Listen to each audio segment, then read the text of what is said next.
Hi hello నమస్తే and welcome to Sirimoni kitchen vlogs. ఈరోజు recipe వచ్చేసి బ్రెడ్ హల్వా చేసేద్దామా.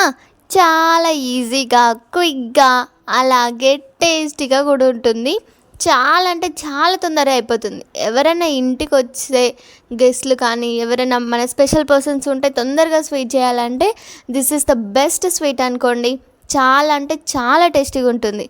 సో చేసేద్దామా.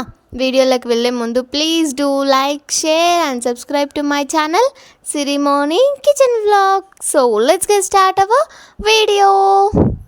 ఫస్ట్ బ్రెడ్ పీసెస్ తీసుకొని ఇలా సైడ్స్కి మొత్తం బ్రౌన్ పార్ట్ ఉంటుంది కదా, అదంతా తీసేసి నేను చూపిస్తున్న విధంగా ఇలా 2 పీసెస్, ఒకవేళ బ్రెడ్ పీసెస్ మీ దగ్గర పెద్దగా ఉంటే 4 పీసెస్ చేసుకోండి. నా దగ్గర చిన్న బ్రెడ్ పీసెస్ ఉన్నాయి కాబట్టి 2 పీసెస్ చేసుకున్నాను.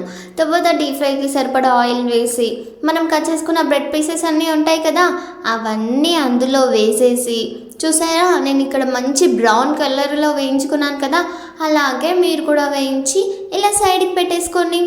అన్నీ ఇలానే వేయించి పక్కకు పెట్టుకోండి.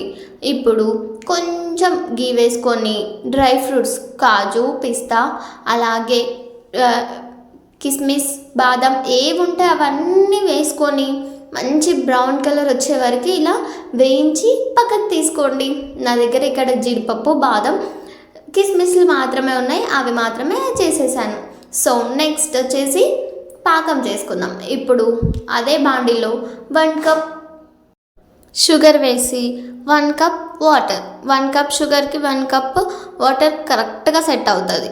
సో ఇది మంచిగా కరిగే వరకు కలుపుతూ ఉండండి. చూసారా, ఇక్కడ మొత్తం షుగర్ మొత్తం కరిగిపోయింది కదా, ఆ టైంలో కొంచెం ఇలాచీ పౌడర్ యాడ్ చేసుకోండి, మంచి ఫ్లేవర్ వస్తుంది. తర్వాత అది కాస్త వేసాక బ్రెడ్ పీసెస్ అన్నీ ఉంటాయి కదా, అవన్నీ యాడ్ చేసుకొని మంచిగా బ్రెడ్ అంతా కాస్త మెత్తగా అయ్యే వరకు, నేను వీడియోలో చూపిస్తానో చూడండి, కాస్త మెత్తబడే వరకు, చూసారా ఇలా మెత్తబడే వరకు అటు ఇటు తిప్పుకుంటూ మంచిగా వేయించుకోండి. చూసారా మంచిగా వేగింది కదా, ఇప్పుడు పాలు పోయండి. 1 కప్ షుగర్కి 1 కప్ వాటర్ వేసాం కదా, అలాగే కాస్త తగ్గించి 3/4 కప్పు పాలు పోసేయండి. పాలు పోసాక చూసారా, ఇలా నేను మొత్తం నీట్గా మొత్తం బ్రెడ్ పీసెస్ అంతా ఇలా హల్వా అయ్యేటట్టు చేశాను. సో మీరు కూడా ఒకవేళ ఇలా కావాలంటే మొత్తం ఇలా చేసుకోండి. లేదు మాకు కాస్త బ్రెడ్ పీసెస్ ఉంటేనే మంచిగా ఉంటుంది అనుకుంటే కాస్త బ్రెడ్ పీసెస్ ఉండేటప్పటికే దింపేసుకోండి. లేకుంటే ఇలా మంచిగా స్మాష్ చేసి మెత్తగా ఇలా చేసుకోండి. చాలా అంటే చాలా టేస్టీగా ఉంటుంది. ట్రస్ట్ మీ, అస్సలు ఎప్పుడు తిననంత టేస్ట్ ఉంటుంది. సో బాగుంది కదా వీడియో, మీరు కూడా చేయండి, డెఫినెట్గా ట్రై చేసి ఎలా వచ్చిందో నాకు కామెంట్ చెప్పేయండి.